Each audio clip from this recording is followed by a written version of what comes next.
Sejam bem-vindos ao canal Formosa Doutrina Espírita.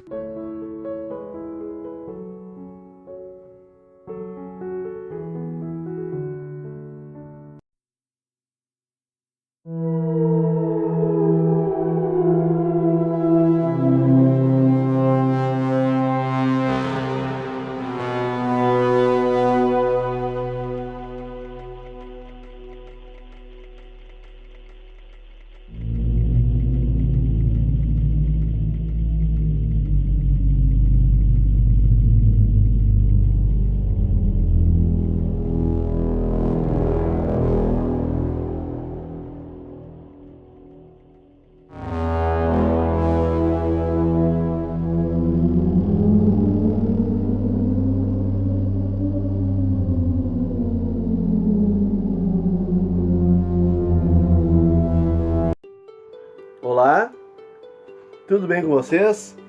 Meu nome é Jorge Maciel e estamos outra vez para refletir nessa noite sobre o coma irreversível, a morte. E o coma? Mas antes eu quero deixar um abraço aos nossos parceiros, canal Abutre Investigação do nosso querido Leandro. Quero deixar também meu abraço ao Cristiano e a toda a família Big Brutus, e também ao canal Impressão Paranormal da Ana Paula e ao canal Caçadores de Enigma do nosso querido André. A todos os nossos parceiros, um abraço fraterno a todos vocês e a todos lá do nosso grupo do Abutre e dos Caçadores de Enigma. Meu abraço fraterno, que estejam todos em paz. Vamos refletir um pouquinho hoje sobre o coma, o desencarne. Vocês já devem ter assistido diversos documentários sobre pessoas que entraram numa parada cardíaca por 1 hora, por 30 minutos, e tiveram experiências pós-morte fora do corpo. Ou melhor, não é pós-morte, perdão. Tiveram experiências fora do corpo, melhor dizendo. Pessoas que também ficaram em coma por 30 dias e retornaram depois contando as suas histórias de experiência quase morte. Então, essas pessoas narram diversas situações, cada uma narra a sua experiência quase morte de uma forma, mas ambas têm algo em comum. Ambas se viram fora do corpo. Ambas e muitas narram que viram os médicos trabalhando sobre elas. Assistiam a tudo. Então, nessa experiência de quase morte, existe diversos documentários sobre o coma, a parada cardíaca, a morte aparente, e depois eles voltam, cada um contando uma história que todas elas coincidem com o mesmo fundamento. Nós vamos refletir hoje sobre o desencarne e a semelhança que tem com o coma, experiência de quase morte. Infelizmente, o desencarne, a morte, entre aspas, não há volta, mas a experiência inicial é a mesma. Infelizmente, não há volta. O coma, a pessoa volta, contando as suas histórias. Mas vocês já pararam para imaginar o que é um desencarne e não há volta? O espírito sente a vontade de voltar, mas não há volta. É o fim. Quando que num estado de quase morte, no coma, ou experiência de quase morte, as pessoas relatam, num dos casos, que uma mulher falou para ele: não, ainda não é a sua hora, você vai voltar para a sua família. Quando aquela pessoa ali estava gozando dos prazeres, da paz, num determinado lugar, estava gostando da experiência, pois ela estava num estado de paz. Estava até mesmo esquecendo a sua família, porque essas experiências, uma delas, são relatadas por pacientes que passaram por esse estado de quase morte. A sensação é divina. É um estado de liberdade. Muitas relatam que estiveram ao lado de pessoas que já desencarnaram há muitos anos e se reencontraram. Muitas relatam que estiveram em lugares lindos, em lugares verdadeiros paraísos. Paraíso assim sabe, o céu, entre aspas, por assim dizer, lugares lindos e maravilhosos, rodeado de pessoas boas. Aí de repente vem alguém e fala: não, tu tem que voltar para tua família. E essa pessoa acorda do coma e vai relatando toda a experiência que passou. E quando o desencarne é real?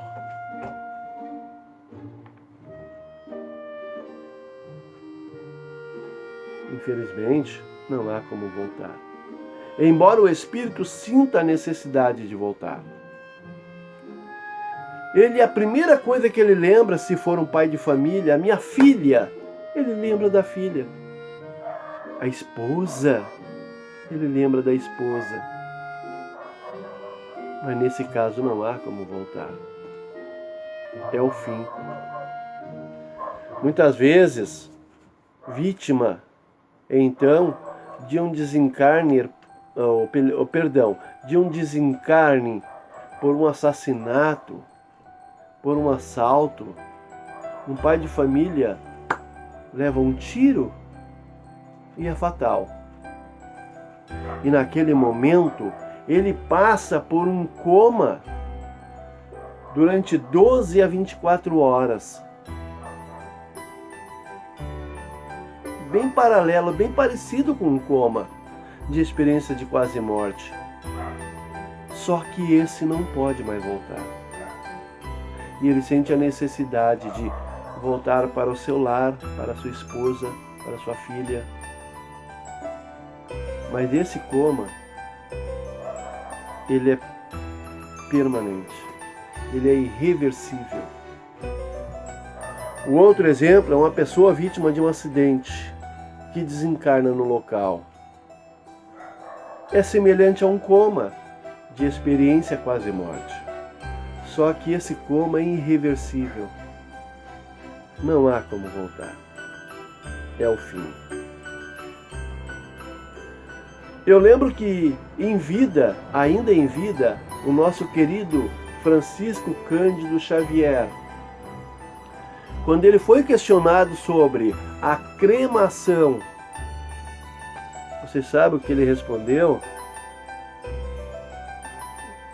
Com aquele jeitinho dele sorrindo, ele respondeu: não.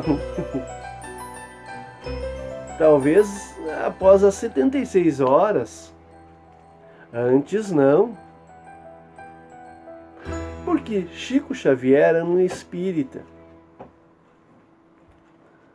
E o Chico Xavier entendia que o espírito tem um laço fluídico com o corpo, um laço fluídico que prende o espírito ao corpo,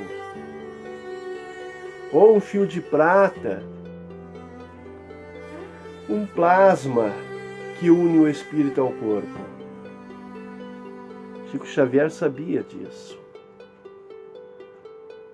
Então ele falou nas 72 horas, para a cremação, porque é o tempo de o espírito se desligar do corpo. No caso da cremação, quando Chico foi questionado. Agora, não podemos também deixar de lembrar um desencarne. Por que um corpo de um ente querido é velado por 12 horas? Primeiro, nós entendemos que é para a despedida da família. É o tempo da família despedir-se daquele desencarnado. Mas e pelo outro lado? Vocês entendem que pelo outro lado são duas situações, 12 horas, momento de despedida, mas tem uma outra resposta que talvez muita gente não refletiu ainda.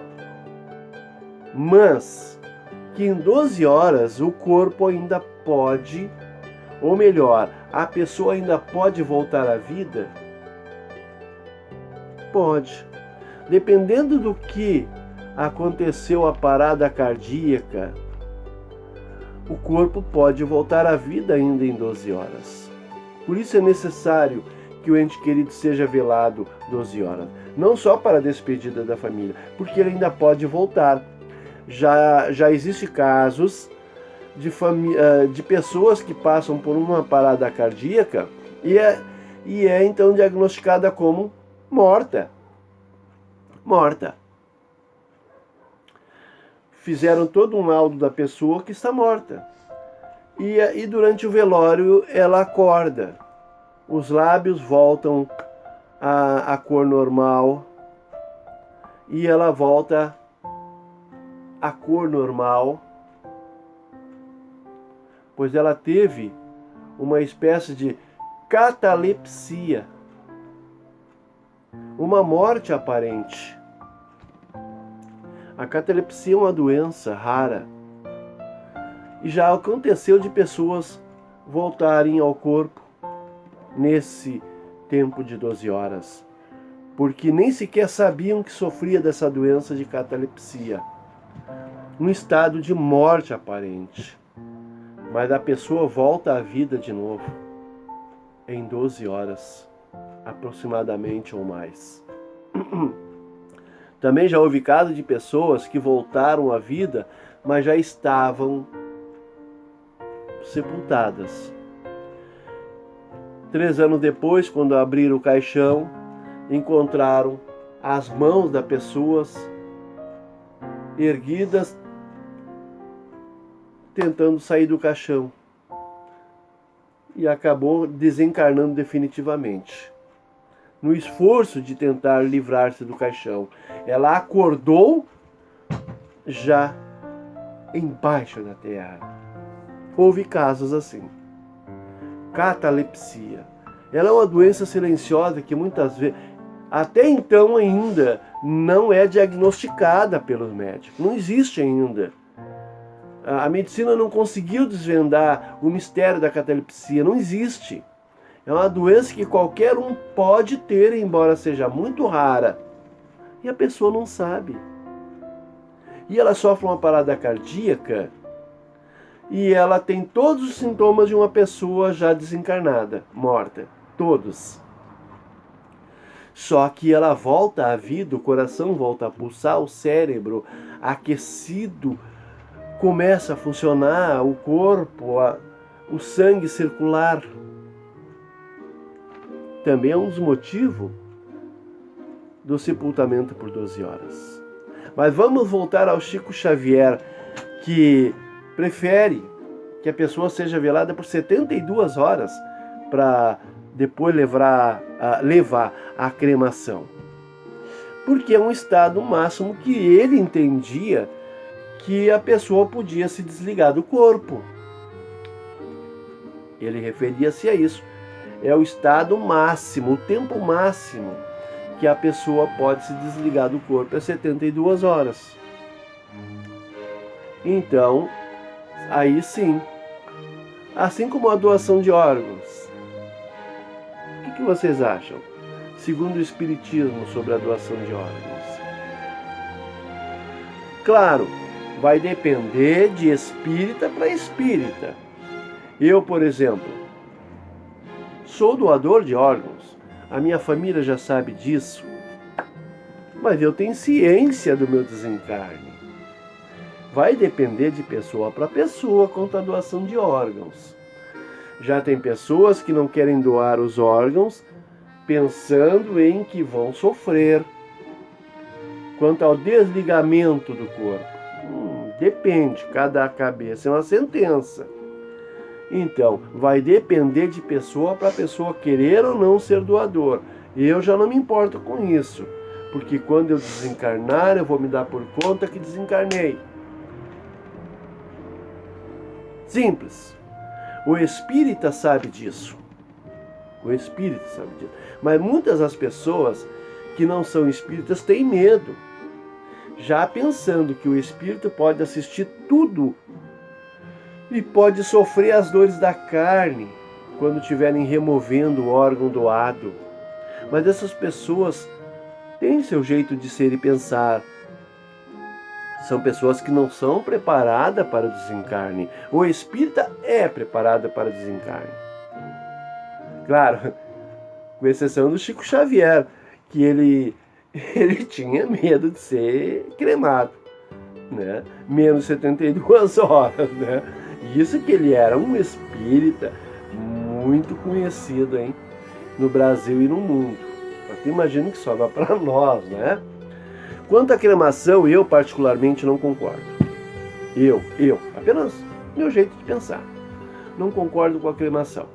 Também pensando no Chico Xavier, que era um grande espírita, tá bom? Mas eu, no meu caso, nem 72 horas não. Cremação não. Doação de órgãos, sim. A cremação, tô longe, tá bom? Não quero ser queimado, não. O meu corpo, não. Vai que o meu espírito esteja ali, né? Sabe como é que é, né, gente? Não sabe. Mas eu dou razão pro Chico Xavier. E os espíritas, com certeza, dão razão ao Chico Xavier. Após 72 horas é o tempo máximo que o laço fluídico pode se desligar do corpo. O espírito se desliga do corpo. Mas, por isso que é bom o nosso conhecimento. Porque eu mesmo já passei por experiências, já acompanhei velórios, né? Como muita gente. E numa ocasião eu acompanhei o velório de um amigo meu. Tá bom? Nós se reunia fim de semana para brincar de tocar violão, cantar. E um dia ele desencarnou. Aí é que está o conhecimento. E eu lembro que na ocasião estava aos pés do óbito, né, do corpo dele. E eu lembro que ele esteve o tempo todo ao meu lado, causando-me calafrio. E era ali nítida a presença dele do meu lado. Claro, natural. E eu, naquele momento, eu ouvi a voz dele me cumprimentando. Ele me chamava de George. George. Lembro que naquele momento ele falou para mim: "Oi, George." E eu falei para ele, tudo por telepatia, por concentração, eu falei para ele: "Oi, Coqueiro." O apelido dele era Coqueiro. "Coqueiro, tu viu que tu desencarnou, Coqueiro?" Ele eu vi.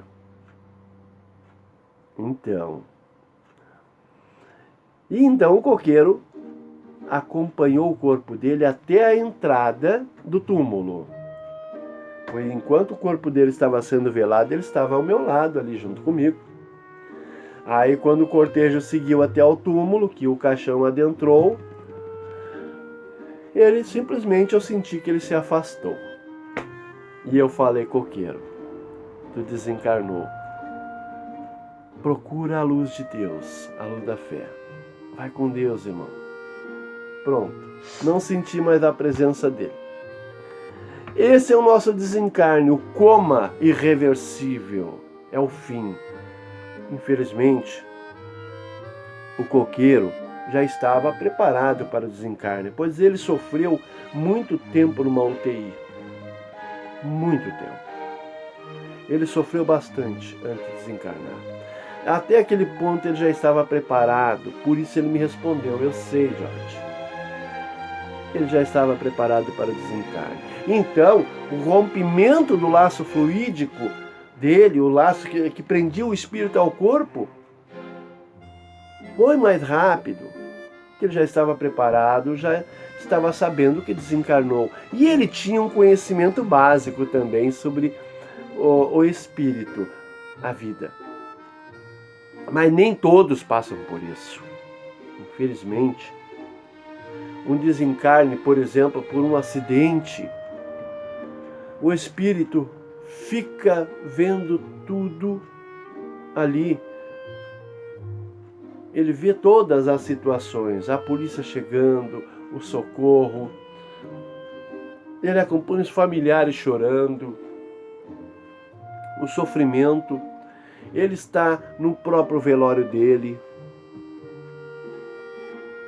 E é necessário que façamos preces ao Deus misericordioso e bom para que enviai os espíritos amigos do plano espiritual, os socorristas do amor, para ajudar ele a se desligar do corpo.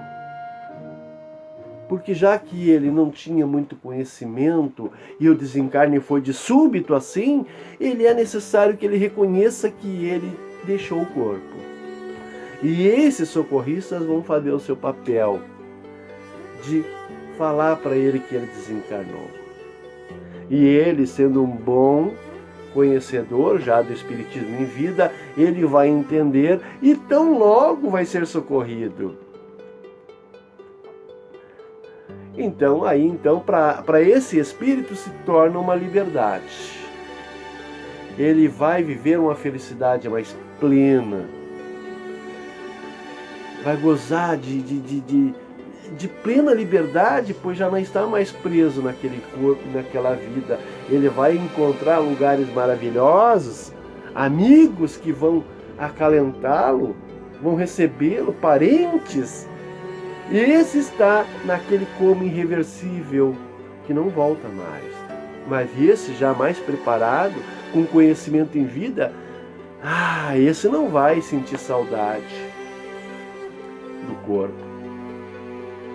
Mas no início é difícil para a maioria, porque um desencarne de súbito pega a gente de surpresa, a gente não espera. É difícil a gente se dar por conta que desencarnou na hora, é muito difícil. A gente pensa que está vivo.